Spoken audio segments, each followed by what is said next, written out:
Allah Subhanahu wa Ta'ala telah memerintahkan kita untuk bersedekah, sebagaimana firman Allah, Innal musaddiqina wal musaddiqati wa aqradullaha qardan hasanan yudha'afu lahum wa lahum ajrun karim. Sesungguhnya orang-orang yang bersedekah, baik laki-laki maupun perempuan, dan meminjamkan kepada Allah dengan pinjaman yang baik, akan dilipat gandakan balasannya bagi mereka, dan mereka akan mendapatkan pahala yang mulia. Pada ayat ini Allah menerangkan bahwa orang-orang yang membenarkan dan mempercayai Allah dan Rasul-Nya, baik laki-laki dan perempuan, dan meminjamkan kepada Allah pinjaman yang baik dengan jalan bersedekah dan mendermakan hartanya di jalan Allah dengan ikhlas, mengharapkan ridhonya semata-mata dan tidak menghendaki balasan dan terima kasih, akan dilipat gandakan pembalasannya oleh Allah Subhanahu wa Ta'ala. Suatu kebaikan yang dikerjakan dibalas dengan 10 kebaikan dan dilipat gandakan sampai 700 kali. Dan bagi mereka itu pahala yang banyak dan tempat tinggal yang baik, yaitu jannatun ni'am di akhirat nanti. Hikmah orang yang selalu bersedekah. Yang pertama, mendapat naungan dari Allah Subhanahu wa Ta'ala pada hari kiamat.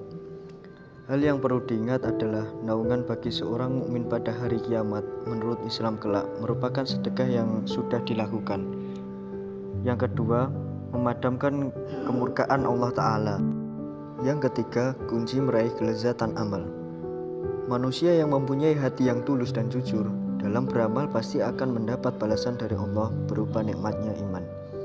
Karena bagi Allah Subhanahu wa Ta'ala, apapun yang dilakukan manusia pasti akan ada balasannya, walaupun hanya sebiji zarah. Ada juga beberapa keutamaan dari bersedekah. Yang pertama, memanjangkan umur. Dengan bersedekah, Allah Subhanahu wa Ta'ala akan menambah umur kita, dan bersedekah juga dapat mencegah kematian yang buruk atau su'ul khotimah. Kemudian yang kedua, pahalanya akan dilipat gandakan. Orang-orang yang bersedekah, baik laki-laki maupun perempuan, akan dilipat gandakan pahalanya. Dalam sebuah hadis qudsi dikatakan, barang siapa berniat untuk bersedekah, kecepatan Allah membalasnya lebih dari gerakan sedekahnya. Yang ketiga, menghapus dosa-dosa. Dengan bersedekah, dosa yang kita miliki akan terhapuskan. Namun, bukan berarti dosa yang kita miliki akan berguguran begitu saja, tanpa disertai dengan taubat. Apabila harta yang diperoleh dari cara yang tidak halal, tentu saja tidak dapat menghapuskan dosa. 4. Menjadi amal yang tidak butuh sampai mati. Allah menciptakan manusia untuk beribadah kepada Allah. Maka, kita harus senantiasa menyiapkan amalan yang baik sebagai bekal ketika kita tiada. Salah satunya dengan bersedekah jariyah, memadamkan panasnya alam kubur. Sedekah dapat memadamkan panasnya alam kubur bagi penghuninya dan menjadi tempat bernaung bagi orang mukmin di bawah bayang-bayang sedekahnya. Kemudian yang nomor 5 yaitu mendapat naungan pada hari akhir. Seperti yang banyak orang bilang, ketika tangan kanan bersedekah, tangan kiri tidak perlu mengetahuinya. Maka hal tersebut dapat menjadi naungan di hari akhir. Setiap tulang sendi kalian wajib bersedekah pada pagi hari.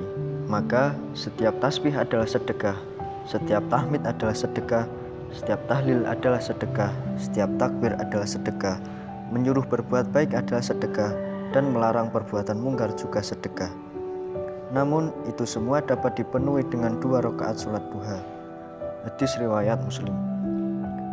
Senyum yang tulus, ikhlas, dan kata-kata yang baik itu sebagai suatu bentuk sedekah. Demikian pula memberikan kebahagiaan kepada orang lain dalam bentuk apapun yang diridai Allah adalah perbuatan sedekah.